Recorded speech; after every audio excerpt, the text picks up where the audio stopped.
Okay,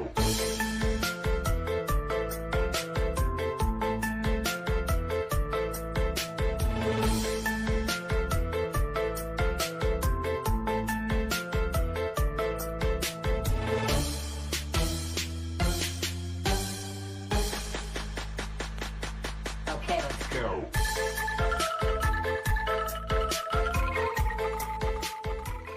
Baik, untuk materi yang pertama yaitu kita akan membahas tentang definisi konsep kepemimpinan di dalam Islam ya. Jadi seperti apa sih konsep kepemimpinan di dalam Islam itu? Mari kita lihat bahwasanya di sini dijelaskan bahwa kepemimpinan pada dasarnya berarti kemampuan untuk memimpin. Nah, kemampuan untuk menentukan secara benar apa yang harus dikerjakan. Menurut Gibson ya, bahwasanya kepemimpinan merupakan kemampuan mempengaruhi orang lain yang dilakukan melalui hubungan interpersonal dan proses komunikasi untuk mencapai tujuan. Nah, menurut Newton dan Davis ya, bahwasanya berpendapat kepemimpinan merupakan suatu proses mengatur dan membantu orang lain agar bekerja dengan benar untuk mencapai tujuan. Nah, di sini ada beberapa unsur-unsur yang terlibat dalam situasi kepemimpinan. Yang pertama bisa kita lihat bahwasanya yang pertama yaitu orang yang dapat mempengaruhi orang lain di satu pihak. Ya. Kemudian ada juga adanya maksud-maksud atau tujuan-tujuan tertentu yang hendak dicapai. Kemudian ada juga orang yang dapat pengaruh di lain pihak dan adanya serangkaian tindakan tertentu untuk mempengaruhi dan untuk mencapai maksud atau tujuan tertentu itu. Nah, perlu digarisbawahi bahwasanya leadership atau kepemimpinan bukanlah gejala yang terisolir ya, tetapi merupakan produk interaksi atau orang-orang dalam kelompok ya. Ia adalah gejala sosial. Seorang pemimpin harus dapat memahami sikap, kebutuhan dan sifat-sifat pengikutnya, tradisi serta nilai-nilai yang berlaku dalam kelompok. Kepemimpinan adalah sebuah keputusan dan lebih merupakan hasil ya dari proses perubahan karakter atau transformasi internal dalam diri seseorang. Apalagi ya seorang kepala sekolah gitu, kepala sekolah Islam ya, kepemimpinan kepala sekolah Islam selain uraian yang telah disebutkan di atas tadi ya, bahwa ia harus memiliki indikator keislaman, artinya pemimpin dan orang-orang yang dipimpin terikat kesetiaan kepada Allah Subhanahu wa taala, dan juga ada hubungan yang erat antar sesama mereka ya, hablum minan nas. Nah, adapun karakteristik kepala sekolah Islam sangatlah kompleks. Bahwasanya namun secara umum setidaknya terdapat 4 indikator pokok ya yang dapat dijadikan acuan. Yaitu yang pertama sifat dan keterampilan kepemimpinan. Kemudian yang kedua kemampuan pemecahan masalah. Yang ketiga keterampilan sosial, dan yang terakhir pengetahuan dan kompetensi profesional.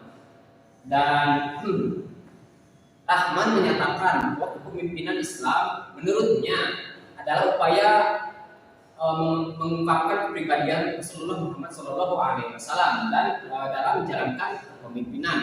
Berdasarkan temuannya, ada beberapa nilai yang menjadikan kepemimpinan Nabi Muhammad SAW sukses ya. Yang pertama bisa kita lihat bahwasanya bentuk kepemimpinannya, kemudian keberanian dan ketegasannya, kemudian ketiga pengendalian diri, kemudian kesadaran dan daya tahan, keadilan kebersamaan, kepribadian, dan yang terakhir yaitu kebenaran dan kemuliaan tujuan. Baik, materi yang selanjutnya yaitu mengenai kepemimpinan dalam lembaga pendidikan Islam. Kepemimpinan yang kuat oleh kepala sekolah sangat penting bagi sekolah atau lembaga pendidikan. Kepala sekolah menyusun langkah dan memberdayakan guru untuk melaksanakan agenda kerja. Selain itu, juga harus menyusun tujuan sekolah, memberi atau in-service training dalam keterampilan pembelajaran, membantu merencanakan dan mengimplementasikan program baru, serta memantau hasil agar mencapai tujuan pertumbuhan lainnya. Seorang pemimpin sejati tidaklah cukup hanya memiliki hati atau karakter semata, tetapi juga harus memiliki serangkaian metode kepemimpinan agar dapat menjadi pemimpin yang efektif. Kemudian ada 3 hal yang sangat penting dalam metode kepemimpinan, yaitu yang pertama, kepemimpinan yang efektif dimulai dengan visi yang jelas. Visi yang jelas dapat secara dahsyat mendorong terjadinya perubahan dalam organisasi. Kemudian metode yang kedua untuk kepemimpinan yaitu seorang pemimpin yang efektif adalah seorang yang sangat responsif. Artinya dia selalu tanggap terhadap setiap persoalan, kebutuhan, harapan, dan impian dari mereka yang dipimpinnya. Kemudian metode kepemimpinan yang ketiga yaitu seorang pemimpin yang efektif adalah seorang pelatih atau pendamping bagi orang-orang yang dipimpinnya. Kemudian materi yang selanjutnya mengenai kedudukan kepemimpinan Islami dalam peningkatan mutu pendidikan Islam. Dalam terminologi manajemen pendidikan Islam, kepemimpinan Islami diwujudkan sebagai posisi atau jabatan manajerial tertentu yang memikul tanggung jawab untuk mencapai tujuan organisasi melalui aktivitas-aktivitas kepemimpinannya.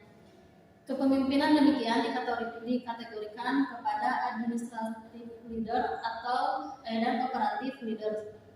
Kemudian administrative leader adalah kelompok pimpinan yang menentukan kebijakan umum yang sering disebut manajer puncak atau eselon tertinggi.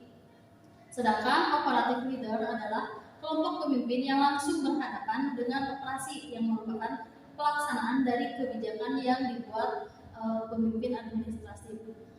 Kelompok pemimpin yang terakhir lebih sering disebut pemimpin tingkat menengah atau media atau middle management, dan pemimpin tingkat bawah atau terdepan yaitu low management. Sukses dan tidaknya kepemimpinan masing-masing kelompok pemimpin tersebut dalam melaksanakan tugasnya ditentukan oleh keahlian manajerial atau managerial skill dan keahlian teknik atau technical skill, tergantung posisi kepemimpinan yang ditempati. Semakin tinggi kedudukan kepemimpinan seseorang, semakin tinggi keahlian manajerial yang diperlukan. Sebaliknya, semakin rendah kedudukan kepemimpinan seseorang, maka keahlian teknis lebih banyak diperlukan. Dengan demikian, semakin tinggi kedudukan kepemimpinan menjadi semakin generalis, dan sebaliknya, semakin rendah kedudukan kepemimpinan menjadi semakin spesialis. Baik, yang selanjutnya yakni poin D mengenai peran, fungsi, dan tanggung jawab kepala madrasah. Nah, bisa dilihat yang pertama, peran kepala madrasah. Peran kepala madrasah ini ada 5, yakni yang pertama, kepala madrasah sebagai pendidik. Lalu peran kepala madrasah yang kedua yakni kepala madrasah sebagai manajer atau pengelola. Lalu peran kepala madrasah yang ketiga yakni kepala madrasah sebagai administrator. Lalu yang keempat, kepala madrasah sebagai pemimpin, dan yang kelima, kepala madrasah sebagai inovator. Lalu sekarang kita lanjut ke fungsi dan tanggung jawab kepala madrasah. Nah, fungsi dan tanggung jawab kepala madrasah yang pertama yakni kepala madrasah sebagai penanggung jawab. Kepala madrasah merupakan personil madrasah yang bertanggung jawab terhadap kegiatan-kegiatan yang ada di madrasah. Kegiatan yang menjadi tanggung jawab kepala madrasah diantaranya yakni yang pertama, kegiatan mengatur proses belajar mengajar. Lalu yang selanjutnya ada kegiatan mengatur peralatan pembelajaran. Lalu yang selanjutnya kegiatan mengatur dan memelihara gedung dan perlengkapan madrasah. Lalu kegiatan yang selanjutnya yakni kegiatan mengatur keuangan, dan yang terakhir kegiatan yang menjadi tanggung jawab kepala madrasah yakni kegiatan mengatur hubungan madrasah dengan masyarakat. Lalu yang kedua, fungsi dan tanggung jawab kepala madrasah ini ada kepala madrasah sebagai pimpinan. Kepala madrasah dalam menjalankan fungsinya sebagai pemimpin diwujudkan melalui tahap-tahap sebagai berikut. Nah, bisa dilihat di sini ada beberapa tahap. Yakni yang pertama ada tahap perencanaan, lalu yang kedua ada tahap pengorganisasian, lalu yang ketiga ada tahap pengarahan, lalu yang keempat ada tahap pengkoordinasian, dan yang kelima ada